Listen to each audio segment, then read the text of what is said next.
Well, hey everybody, I'm Jeremy. Who are you? Steve. Who are you? I'm Joyce. And what do you guys build?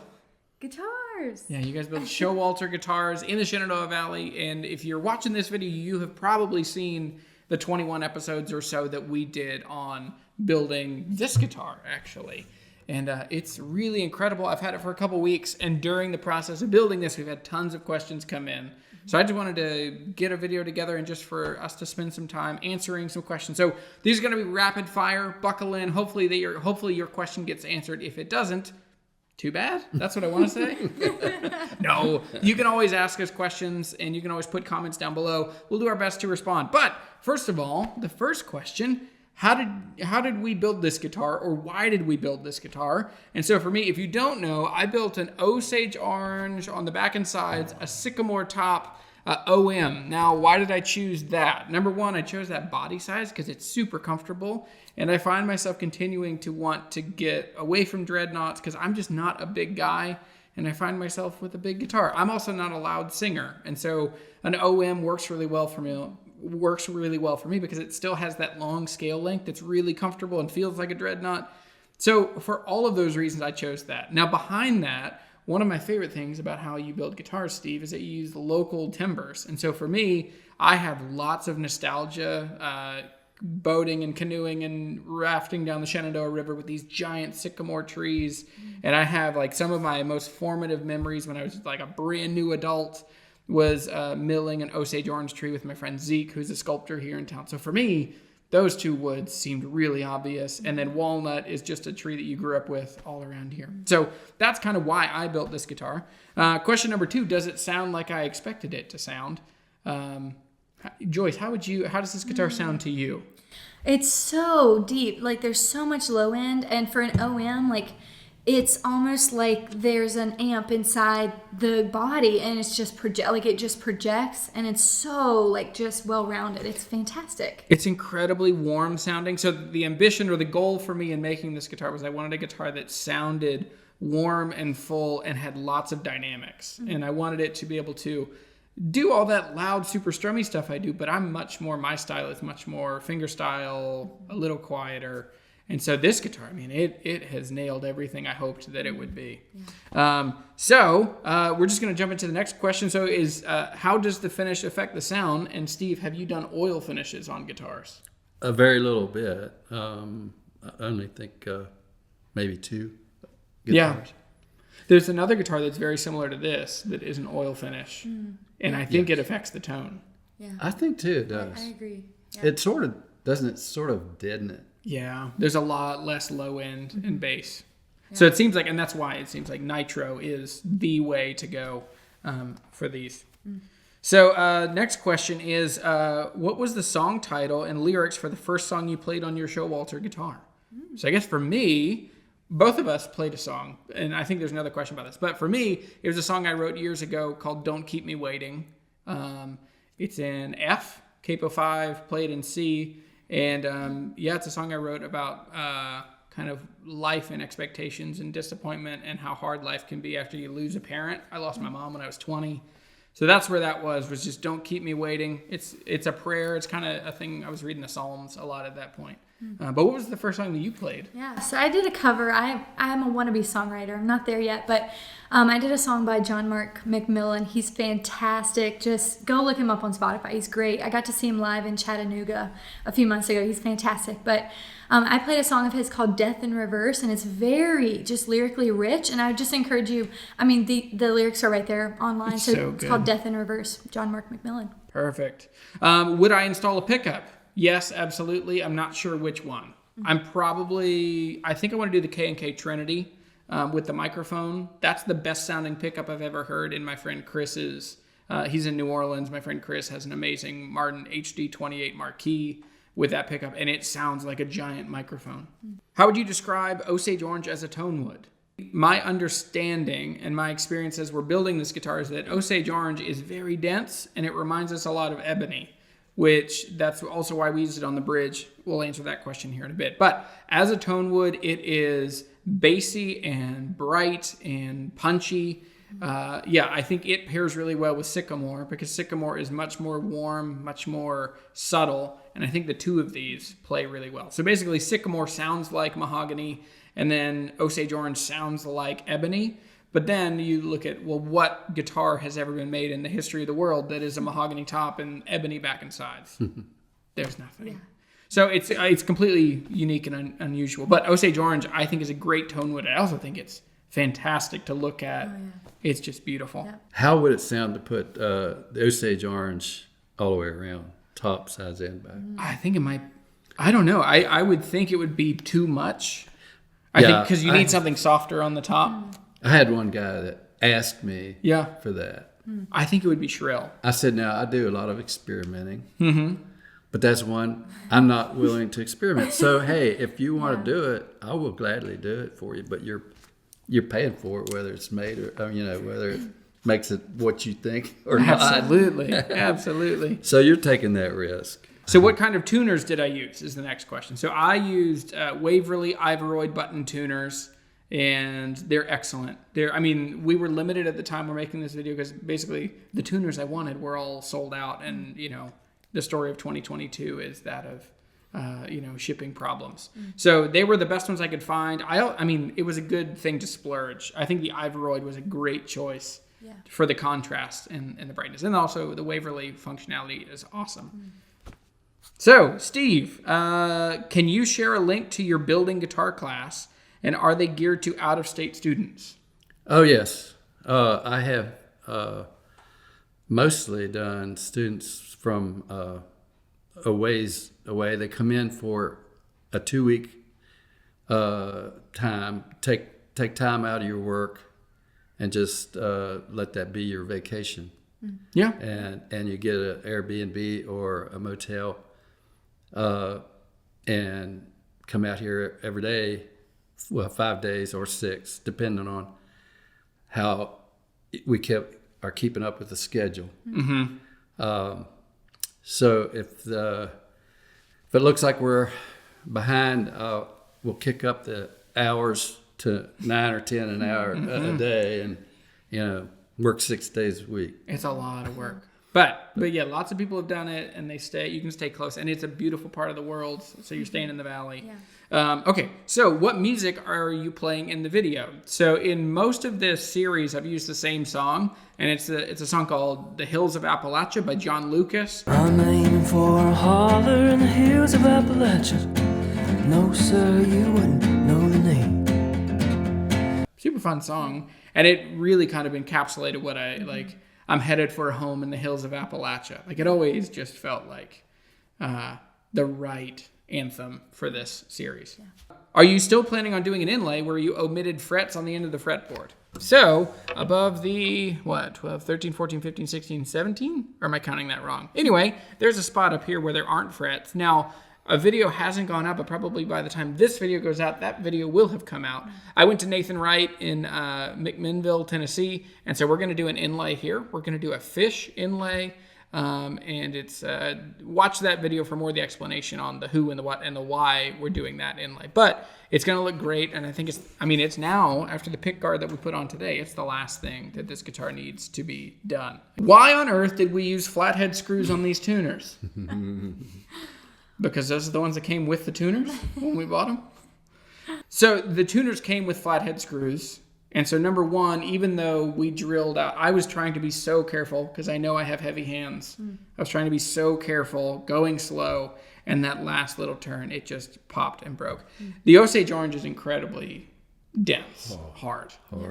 Then the next question is, well, what did we do? How did you fix it after I will own that 100%. I was thinking that Osage orange was going to be about as hard as the metal, so I was just going to be drilling through the metal. Of course, that didn't work.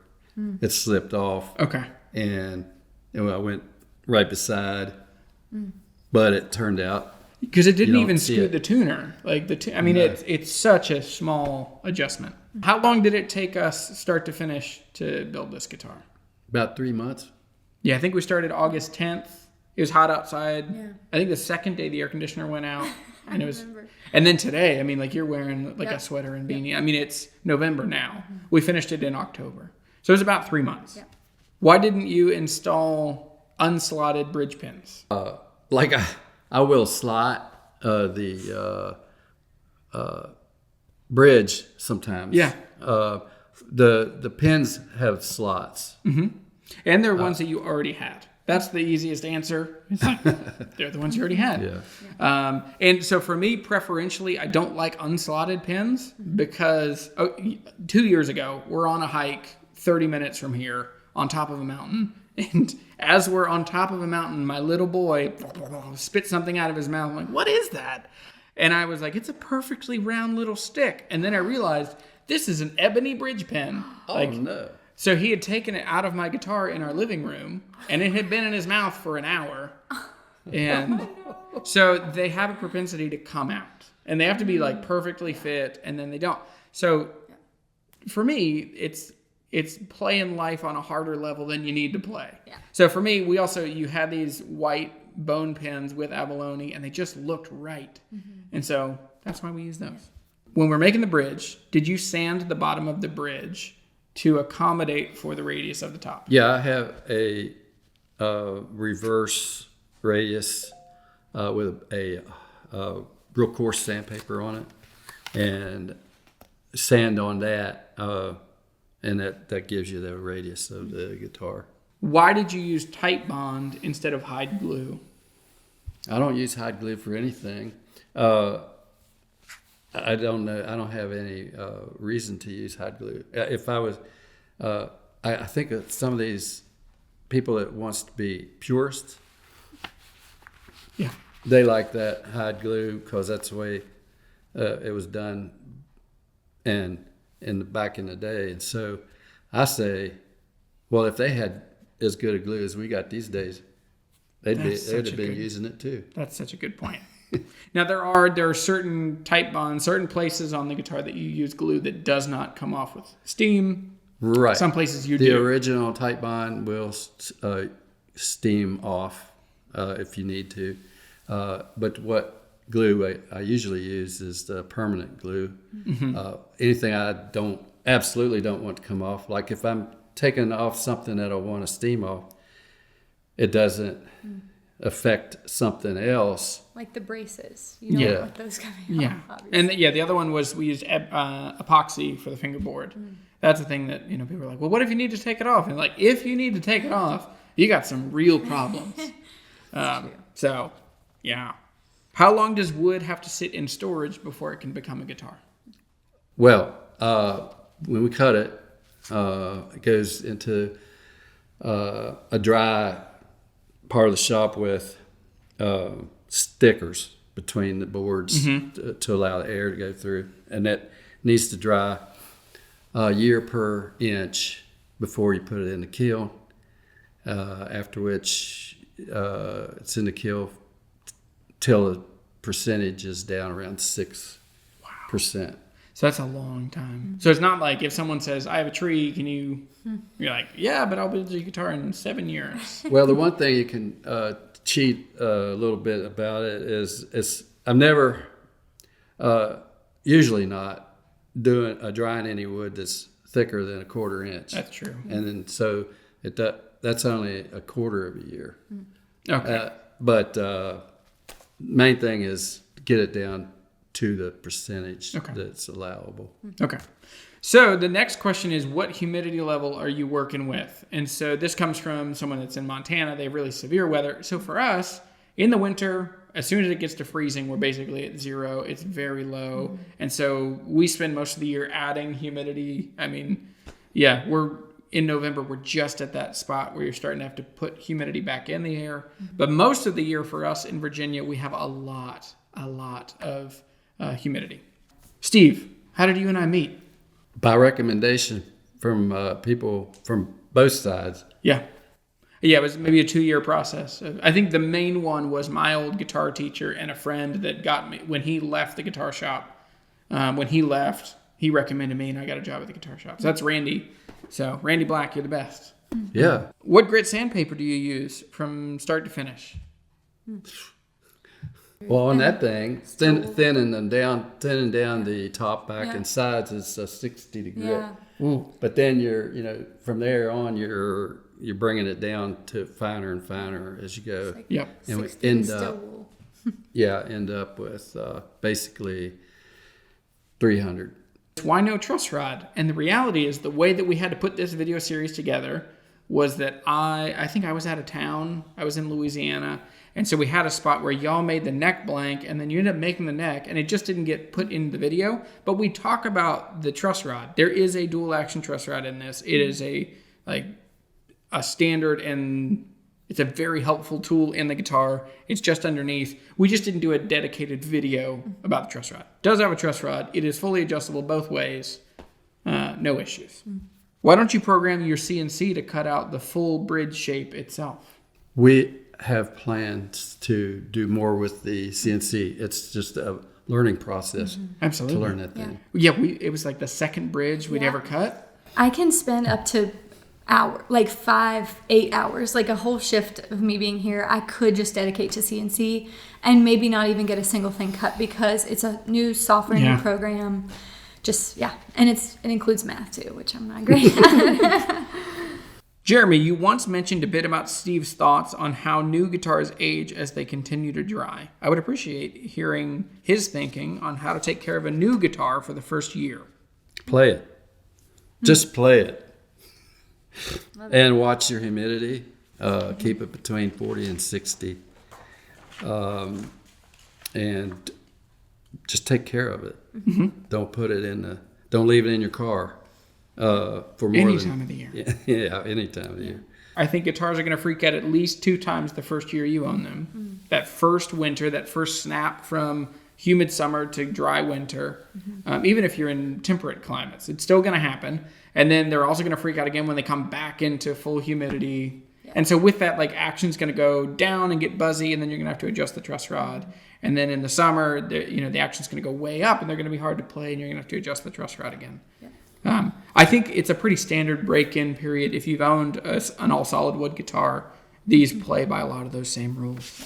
How thick are the sides of the guitar? Well, they're very thin in one place. Paper thin. Yeah. So I sanded through the side over here, and we had to add a patch. But normally about 100 thousandths. Okay. Yeah. What is the longevity of unconventional tone woods? Should you expect them to last 50 to 70 years? Oh, yeah. Well, about 45 years old. That's amazing. And it's still in there. Yeah. I think it sounds fantastic. I know I'm probably biased. I don't think I've ever played it, but yeah, you should. And his 12 string that he built in 89? 84. 84. That's before I was it born. Sounds way before. Yeah. It sounds fantastic. You should really play. How do you thickness a hardwood top? Oh, I use a thickness sander rather than a planer, because when you go down that thin, planer will kick your board right out of there and in splinters. Yeah, yeah. So Joyce, your guitar is very mellow sounding. Yeah. Was that intentional? Absolutely. So I have a serial number 44, and I've had it for 5 years, and it's Sycamore all around. So I wanted something similar. I wanted Sycamore, I knew for sure, but I didn't quite want it to be the same. I want it to sound a little bit different, but I knew for a fact that a key characteristic of Sycamore is its mellowness. So absolutely. I love mellow. I love the low end. Absolutely.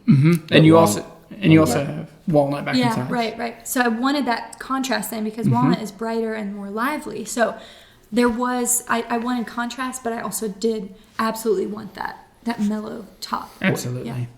Yeah. What tuning do you use? So most of the time I use standard, but if I'm not using standard, almost always it's DAD-GAD. Yeah. D-A-D, G-A-D, lower your low E, down a step, and then your B and E go down to A and D. And one day I'll make a video about that. I get asked that question every single day of my life. We need an in-depth discussion. Well, it's not going to happen in this video. We need in-depth discussion about Sycamore as a top wood. I keep hearing it from the Martin Americana series. Sycamore as a top wood is very warm, very complex. It is dynamic. Those are probably the 3 words that I would say about it. How thick is the top, usually? Usually about 110 thousandths, but we tap tune the top, and so when you get to the point of it sounding like it's a tonal quality when you tap it. Yeah. There's this low end thing that happens, especially when you hold it and you tap it, and you can see the whole thing move. Like I'd never been that close to that part of the process. How did you make the turntables for your top and back? Oh, well, Spinning knee knocker. I spent a lot of time trying to figure out how to do that because I used to have to do it by hand. And I said, I'll get old too quick doing it this way. So I thought, okay, I got a motor, an old motor, it's used. And I just had to get a couple, what do they call those bearings? Pillar block, I think. Yeah. Anyway, and then I just had to design it. Yeah. And so they work great. You have a top and you have a back. Now, the other question that flows out of this is, well, why don't you just cut the sides to the right size? Bending it, like when you bend it, why don't you just make them the right size then? You don't have to sand so much. Well, you can't get it near as perfect doing that. You might take off too much one place, and then that's going to make you take it all down a little bit more everywhere else. Yeah. And that thing keeps that shape the whole way down. Yeah. And the kerf lining, like you get it glued in, and there are gonna be variations because of the curvature of the guitar. So, like it's gonna be higher, maybe here. So you need to have that disc to sand it all. And you have to do it kind of twice. Like you have to do it just to remove the material itself to get down to the blocks. But then you do the kerf lining. Then you have to make sure all that is flush so that you can get the top evenly. On the inside of the guitar, why do you do tape? There are other manufacturers that will do braces, but this reader has never seen tape. Well, I guess Ron Sharp influenced me with that. He said that they quite often, Martin uses tape. It's true. I think still some. And they'll use that kind of like it looks like it's got linen or cotton or like almost like medical tape. Similar to duct tape, but it is different. Now, other people do use...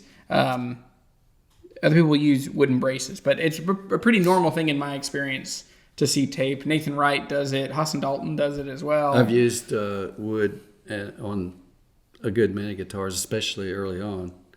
But I decided I don't think it's doing anything any more than the tape does. So. But it adds a lot. I mean, if you're doing braces, you're cutting braces, you're gluing them, you're waiting. It takes a lot of time. A lot of time. Yeah. You were a builder that uses somewhat unusual choices for tone woods. What are good combinations that you've found? I think your guitar. Oh, okay, yeah, black walnut and sycamore, absolutely. There is, again, like I was describing a little bit, why I went with that, and I was thinking, okay, they're contrasting in color, so that boom right there, but more than the appearance, I wanted it to sound amazing, and there's such a contrast there. And again, like walnut is so bright, and like it just feels like alive to me, and sycamore is so like it's so mellow. So that's a great pairing. I love right here. This is a winner chicken dinner in my opinion. I don't know. This is such a punchy wood. Like I love that. Like it's punchy. It's forward. So the Osage really helps the sycamore with the projection. I think. So those are probably two of my favorite. I also love red elm and spruce. So like 110, which you saw in the pickguard video that Steve did during the same time. And it's in episode 11 or 12 when you finish it. Yeah, of you playing it too. So that's a great combination. Spruce is spruce is a safe top to go with pretty much anything, any of these local tone woods. But yeah, I think if you're curious about Showalter guitars, but you're thrown off by the idea of like, I don't want to try something totally different and crazy, I think start with home base. Start with there's something very like comforting and nostalgic about Sitka or any of the spruces. They will sound like your ear will be like, oh, this is what I'm used to. And then you get to just play with the flavor of the tone. So Osage Orange is a great back and sides. Sycamore is a great top. Walnut is like, Martin, Gibson, Taylor, lots of companies are using walnut on the back and sides. It's also really sustainable. It's easy to find, and it's beautiful. Stunning. Some of the best figuring This guitar here, 115, that's in the works. Like, we're going to have it up soon on our website. And the back especially is just fantastic. Absolutely. Red Elm, it looks like a very fair East Indian rosewood, and it sounds, that guitar sounds like a big, powerful dreadnought bluegrassy guitar. It's a boomer. Yeah. It really is. There are a few others. I would say go check out the other videos that we've done just with the unusual, like the poplar top was really surprising. Then there's all kinds of walnut and cherry. Cherry's another total winner. Oh, yeah. Cherry's an absolutely, it's so warm and bassy and full, and that's a great tone wood. Yeah. Lots of people want me to build another guitar. I don't know if I have that in me. But they also want you guys to put up more videos of you building and just share more. So I guess an easy plug, how do people find you? Just go to, we are on YouTube. We're pretty small on YouTube, but we do have some demos out. So if you go to our website and the serial numbers that are still available, you can click a YouTube link and it'll take you to a demo so you can hear what some of the guitars sound like. But our website is showalterguitars.square.site. So always look us up there. We're on Facebook, Instagram. Those are the two biggest platforms, and YouTube, of course, there. But yeah, absolutely. Or give us a call. We love just when people call us or email us, Steven@showalterguitars.net. So just reach out. Some people want to see a super cut of us building the guitar. The format of narrating over the entire build from start to finish is a really effective way that woodworking channels frequently present videos. That's a lot of work. I'm definitely open to do that. I probably will do that, but that's going to involve me putting another 20 or 30 hours into this. I'm back editing my own videos, but I do want to show. It would be really fun to show the longer format. Right now they're all in a playlist, so if you do that, it's 21. I think it's a couple hours. It's like 3 or 4 hours. I could probably pack it down. There's so many things that you'd have to really skip. It also, the amount of footage that we do in each of these days is gigantic. Like, I filled up a 5 terabyte drive because each one was like 180 to 200 gigs of data each time. In the same vein, people want to see unedited videos, and would we ever put out the long form videos of us sanding, shaping, doing those things? Probably not. And I would say the reason we wouldn't do that is we are people, we've become close and we've become friends. And so friends have conversations that anyway, one, it would be painfully boring.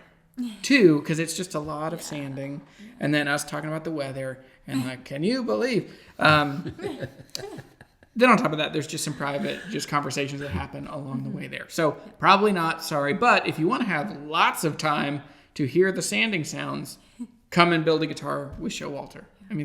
You'll get the full experience. Like, you will know what it was like, for me to be here doing this. Yeah. People think that I should start a guitar brand. And I love guitars, and that's certainly on my radar forever. I've always wanted to really I'm tired of being a lone gun. That's a hard thing to work for yourself and to be by myself so much. I've always wanted to have a sense of belonging, and I definitely feel that with you guys. I feel I'm proud of you guys. I'm really thankful that I got this opportunity to work with you for so long. And thank you so much. We really enjoyed working with you. Steve, you have an ability, you have a thing that is really poignant and rare, which is you invite people into a thing that is hard to do. And when people make mistakes, you are incredibly gracious and patient and kind. And you told me at one point that you had this thing happen in your life, and the person you were realizing, that person had just been yelled at in their life. And you could see in their reaction that just wasn't your way. And thank you for that. And two, how did that come about? Are you willing to share, how are you so patient and kind with people come and they're bad at a thing you love doing? Wow. That's a hard question. I don't know. It just seems, I guess, my nature.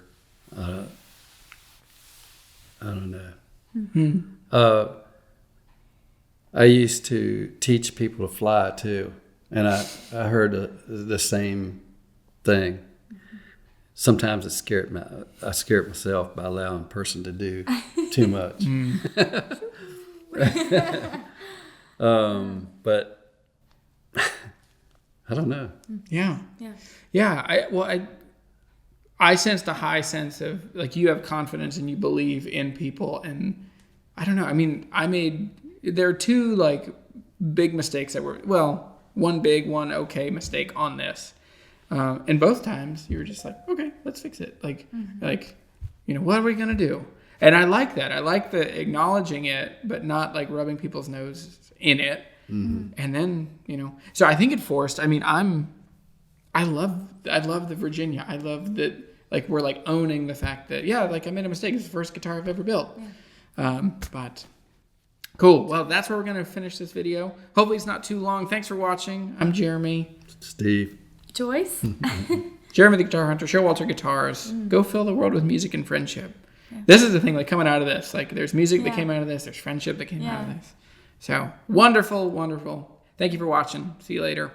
Bye. All right. Thanks.